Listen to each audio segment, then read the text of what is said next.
Pakistan versus south Africa की series अभी चल रही है और रेड बॉल सीरीज स्टार्ट हो उससे पहले हमारे red ball coach Jason Gillespie ने अपना रेजिग्नेशन पाकिस्तान क्रिकेट बोर्ड तक पहुंचा दिया है। मैंने आज से 1 महीना पहले जब गैरी कर्स्टन ने रिजाइन किया तब मैंने कहा था कि मुझे बिल्कुल हैरानी नहीं होगी कि मिसबा की तरह अब अगर आकिब जावेद भी खुद से हेड कोच, बॉलिंग कंसल्टेंट और चीफ सेलेक्टर सब कुछ बन जाए, मुझे बिल्कुल हैरानी नहीं होगी कि आकिब जावेद अचानक से खुद मिसबा की तरह कोच बन जाए कि भाई खुद ही हेड कोच, खुद ही बॉलिंग कंसल्टेंट, खुद ही चीफ सेलेक्टर, सारे डिसीजन खुद ही लेना शुरू कर दें। पहले पीसीबी ने आकिब जावेद को वाइट बॉल के अंदर चैंपियंस ट्रॉफी तक कोच रखा था, अब रेड बॉल की कोचिंग भी दे दी है। कंप्लीट पावर और अथॉरिटी आकिब भाई के पास आ गई है। वो एक इंग्लैंड पाकिस्तान की सीरीज जिसमें एक पॉडकास्ट वायरल हुई थी आकिब जावेद की, जहां उन्होंने कहा था कि पिच को ड्राई कर दो, स्पिन ट्रैक बना दो, नहीं जीत के जा सकता इंग्लैंड यहाँ से। वो एक पॉडकास्ट वायरल हुई, पाकिस्तान वो टेस्ट मैच जीता। एक ऐसी बात आकिब भाई ने बताई जो सारी दुनिया को पता थी कि एक स्पिनिंग ट्रैक आप बना दें पाकिस्तान के अंदर, पाकिस्तान टेस्ट क्रिकेट जीतना शुरू हो जाएगा। ये वाली बात आकिब भाई ने कह दी थी। जब पाकिस्तान जीत गया तो चढ़ते सूरज को सलाम करने का टाइम होता है हमारे मुल्क में, तो आकिब भाई को सर पे बिठा लिया गया कि इससे बड़ा क्रिकेटिंग माइंड कोई है ही नहीं।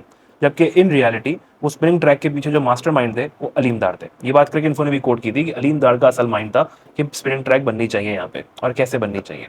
पर वो एक पॉडकास्ट की वजह से आकिब भाई को बिल्कुल ही अलग पावर अथॉरिटी मिल गई। पीसीबी ने 2 फॉरेन कोचेस हायर किए, एक गैरी कर्स्टन, एक Jason Gillespie. Gary Kirsten world cricket के इस वक्त probably one of the finest coach हैं और हमारा नसीब अच्छा था कि हमें वो वाइड बॉल के अंदर कोच कर रहे थे। लेकिन उनसे सारी पावर अथॉरिटी छीन ली गई, जबकि ये प्रॉमिस करके उनको रखा गया था कि उनको ये कंट्रोल ऑफ पावर मिलेगा। T20 वर्ल्ड कप 2024 उनका पहला प्रोजेक्ट था। जाहिर है उनकी कोई भी प्लानिंग उसमें नहीं थी, बस वो वर्ल्ड कप से जस्ट पहले आए थे। वर्ल्ड कप के बाद ही उन्होंने अपना रोल प्रॉपर्ली स्टार्ट करना था। वर्ल्ड कप में उन्होंने देखा ग्रुपिंग का हाल क्या है, पाकिस्तान क्रिकेट के मसले क्या हैं, फिर उन्होंने डिसीजन लेना शुरू किया। आपको याद होगा हारिस और फखर, इन दोनों की बातें शुरू हुई थी कि वो कैप्टन बनेंगे। लेकिन फिर जब डिसीजन लेने का टाइम आया तो सडनली गैरी कर्स्टन से पावर्स ले ली गई। क्यों ले ली गई? क्योंकि स्टेटस को चैलेंज हो रहा था। समझ रहे हैं आप? जब स्टेटस को चैलेंज होना शुरू हुआ तो गैरी कर्स्टन को कहीं ना कहीं उनसे पावर्स लेकर उनको कह दिया गया आप सिर्फ ऑन फील्ड स्ट्रेटेजिस्ट होंगे। यही चीज गिलेस्पी को भी कही गई। प्रॉब्लम यह है कि जो 2 लोग होते हैं ना जो आपको फील्ड पे लड़वाते हैं, वो कैप्टन और कोच होता है। आप कुछ भी कहें, इंग्लैंड से भले आप स्प्रिंट ट्रैक की वजह से सीरीज जीते हो, लेकिन उसमें आप कैप्टन का और कोच का बहुत बड़ा किरदार था। क्योंकि कोच लड़वाता है आपको नीचे, उसको पता होता है, उसने सिर्फ स्ट्रेटेजीज नहीं बनानी, उसने प्लेयर्स बनाने होते हैं। आप किसी को जंग में भेजें और बोले हथियार मेरी मर्जी के लेके जाओ, अपनी मर्जी के नहीं, ऐसा नहीं हो सकता। किसी की टांगे बांध कर बोलो भागो, दौड़ लगाओ, रेस में भागो, नहीं भाग सकता। तो आप वही काम कर रहे हैं, उनसे सारी कट पावर्स अथॉरिटीज लेकर उनसे कहते हैं कि जाओ भाई तुम दौड़ लगाओ, नहीं लगा सकते। तो यही चीज दोनों कोचेस को पसंद नहीं आई कि आप बिल्कुल ही उनको पावर नहीं दे रहे, उनको सिलेक्शन के अंदर इन्वॉल्व नहीं कर रहे। जिन्होंने 15 लड़कों को लेके जाना है वो 15 लोगों की सिलेक्शन के अंदर मौजूद ही नहीं है। यही वजह थी कि दोनों कोचेस ने रिजाइन करने का फैसला कर लिया। सिर्फ एक इंग्लैंड पाकिस्तान की सीरीज जो पाकिस्तान जीता, उस पर आकिब जावेद को कितनी पॉपुलैरिटी और कितनी अननेसेसरी एक्सेप्टेंस, देखिए पब्लिक एक्सेप्टेंस मिल गई। जो वो वैलिडेशन गेन करना चाह रहे थे वो उनको मिल गया। मैं पहले से ये बात कह रहा हूं, अभी भी यही कंटिन्यू करूंगा कि रमीज राजा के दौर से बुरा दौर आकिब जावेद का दौर होगा। कुछ डिफरेंट नहीं होगा। उन्होंने सिर्फ पॉपुलर डिसीजंस लिए हैं, वो पॉपुलर डिसीजंस जो हम सबको चाहिए थे, और उसके बाद उनको पब्लिक एक्सेप्टेंस मिल गई। उन्होंने बाबर को ड्रॉप किया, कहा गया ड्रॉप किया।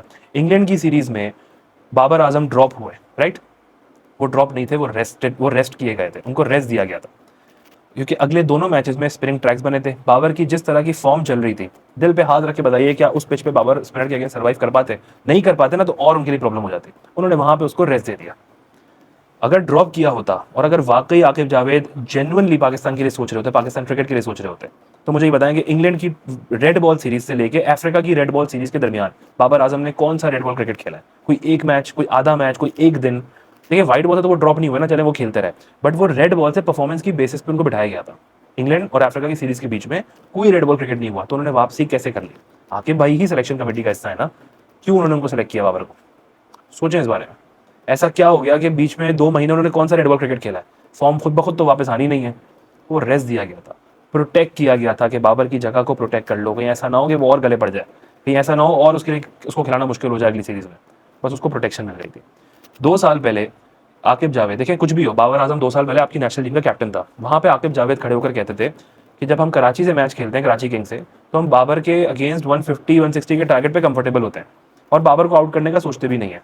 इस लेवल के बयान वो देते थे कि T20 का बाबर प्लेयर ही नहीं है। यहां तक कि उन्होंने ये भी कहा था कि फखर जमान को नीचे करके बाबर रिजवान फखर को जाया कर रहे हैं, राइट? आज 2 साल के बाद कुर्सी भी है, पावर भी है, अथॉरिटी भी है, कंट्रोल भी है, लेकिन बाबर आजम ओपनिंग कर रहे हैं डिस्पाइट आकिब जावेद इस वक्त कोच है, सिलेक्शन कमेटी का हिस्सा भी है, पावरफुल भी है। लेकिन साइम अयूब को नंबर 3 पे कर दिया। जो चीज ये फखर जमान के लिए कहते थे आकिब जावेद, आज वही चीज उनके दौर पे साइम अयूब के लिए हो रही है। तो मैं पहले से ये बात कह रहा हूँ कि आकिब जावेद कुछ डिफरेंट नहीं है, सिर्फ स्टेटस को का हिस्सा है। घूम फिर के कहानी वापस उसी सर्कल के अंदर आ जाती है जिस सर्कल से शुरू होती है। सिर्फ और सिर्फ प्रोटेक्शन दी जाती है ड्रॉप के नाम पे, पॉपुलर डिसीजंस लेकर वैलिडेशन और पब्लिक एक्सेप्टेंस मिल जाती है। वो मिल गई, बाबर को ड्रॉप करके वो पब्लिक एक्सेप्टेंस उनको मिल गई। आज उनकी वाहवाही आकिब बॉल बन जाती है। आकिब बॉल तो था ही नहीं कभी, वो तो एक ऐसी चीज थी जो दुनिया में हर कोई जानता था कि पाकिस्तान के अंदर स्पिन ट्रैक बनते हैं। अलीम दाड़ का उसमें मास्टरमाइंड थे वो। लेकिन आकिब बॉल और नैरेटिव बिल्डिंग होनी शुरू हो गई, उनको सर पे बिठा लिया गया, चढ़ते सूरज को सलाम कर लिया गया। आज वो सारे वही डिसीजंस ले रहे हैं जो डिसीजंस रमीज राजा भी लेते थे, जो डिसीजंस पिछली मैनेजमेंट भी लेती थी। क्या डिफरेंट हो गया? बस सारा गेम ही यही है। अपनी पब्लिक एक्सेप्टेंस लेकर पावर कंट्रोल के साथ वो ऐसी उन्होंने एंट्री मारी है, ये एंट्री रमीज राजा भी नहीं मार सके थे, ये एंट्री कोई मैनेजमेंट में कोई आपका कोच नहीं मार सका। अब आप देख ले, सब उनकी तारीफें भी करते हैं, सब उनको वाहवाही भी कर रहे हैं, वो डिसीजन भी वही ले रहे हैं जो पहले लिए जा चुके हैं। बाबर रिजवान ही ओपन कर रहे हैं, साइम अयूब फखर की तरह नीचे खेल रहे हैं। तो आप तैयार हो जाइए कि रमीज राजा से बुरा वक्त जो आएगा ना, वो इनका आएगा, आकिब जावेद का। अब आप देखें लाहौर कलंदर्स के सारे प्लेयर्स वो ऐसे ऐसे टीम में डालते जा रहे हैं। मतलब बुरी बात नहीं है, लेकिन बात ये कि जल्दी बहुत है। जहादात खान, अहमद दानियाल को तो खैर लेकर आए थे, वापस भेज दिया, लेकिन अहमद दानियाल को लेकर आ गए अंदर। जहादात खान हो, आहिस्ता आहिस्ता अपने लड़के भी अंदर भर्ती करने की पूरी कोशिश करेंगे, हर तरीके से ट्राई करेंगे। जहादाद और अहमद दानियाल की तरह उनके अपने हारिस रऊफ जो हैं वो हर मैच खेल रहे हैं जिम्बाब्वे के साथ, उनको ड्रॉप ही नहीं किया गया, रेस्ट ही नहीं दिया गया कि किसी यंगस्टर को खिला लिया जाए। अब वो अपने लड़कों को कहीं ना कहीं सेटल करने की कोशिश कर रहे हैं। तो ये सारे डिसीजंस कहीं ना कहीं शो कर रहे हैं कि आकिब भाई उसी ट्रैक पर हैं जो ट्रैक हम ऑलरेडी देखकर आ चुके हैं और जिससे हम सब इरिटेट भी हैं टू सम एक्सटेंट। सिर्फ आकिब जावेद को खुश करने के लिए पाकिस्तान क्रिकेट बोर्ड ने 2 बेस्ट कोचेस को कॉम्प्रोमाइज कर दिया। अननेसेसरी पावर और कंट्रोल देने के लिए उनको आपने अपने ही कॉन्ट्रैक्ट की धज्जियां उड़ाई हैं जो आपने एक बेस्ट कोचेस के साथ की थी। कौन करना चाहेगा पाकिस्तान क्रिकेट के अंदर कोच? एक जोक बना दिया, एक कॉमेडी बना दी आपने। देखिए, याद रखिएगा, गैरी कर्स्टन का ना बहुत बड़ा नाम है, ठीक ठाक बड़े कोच हैं वो वर्ल्ड कप विनिंग कोच हैं, मतलब वर्ल्ड कप जीते थे एज अ कोच। तो जब वो कहीं भी जाएंगे ना, क्रिकेट फेटर्निटी के साथ बैठेंगे, वो सब उनको बताएंगे कि अंदर हुई क्या कहानी है, ग्रुपिंग किस लेवल की होती है टीम के अंदर, क्रिकेट बोर्ड की डिसीजंस किस किस्म के होते हैं, कॉन्ट्रैक्ट क्या किया, उस कॉन्ट्रैक्ट की वायलेशन भी खुद ही करनी शुरू कर दी।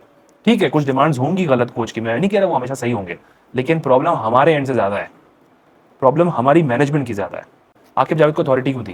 भाई बनाते सिलेक्शन को, कोई बात नहीं, चीफ सेलेक्टर बन जाते वो, लेकिन कोच को क्यों नहीं इन्वॉल्व कर रहे हैं आप सिलेक्शन के अंदर?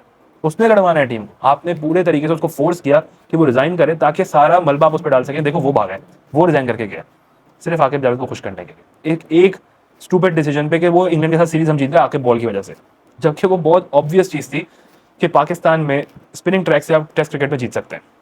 कोई कोई कमाल नहीं था आकिब भाई का वो। मुझे पर्सनली ऐसा लगता है, हो सकता है मैं गलत हूँ, बट मुझे ऐसा लगता है आकिब एरा जो है ना वो रमीज राजा के एरा से ज्यादा बुरा और खतरनाक होगा हमारे क्रिकेट के लिए। मुझे ये ऐसा इसलिए लगता है क्योंकि बज़ाहिर अभी क्लियरली चीजें नजर आना शुरू हो गई हैं। अगर आप इतना क्रिकेट के लिए सिंसियर होते पाकिस्तान क्रिकेट के लिए, तो सबसे पहले आप T20 में जो प्लेयर्स नहीं फिट बैठते आप उनको टीम में ना रखते। बाबर आजम, रिजवान, आगा सलमान, इनमें से 2 आपके ओपनर्स हैं। रिजवान आपके कैप्टन है, आगा आपके वाइस कैप्टन है। सारे वो प्लेयर्स जिनका T20 से कोई लेना देना नहीं है वो आपकी टीम में मौजूद है। दिस शोज कि आकिब भाई बिल्कुल भी डिफरेंट नहीं है उन तमाम स्टेटस को के लोगों से या उन तमाम एक्स मैनेजमेंट के लोगों से जो पहले ये सब कुछ कर चुके हैं।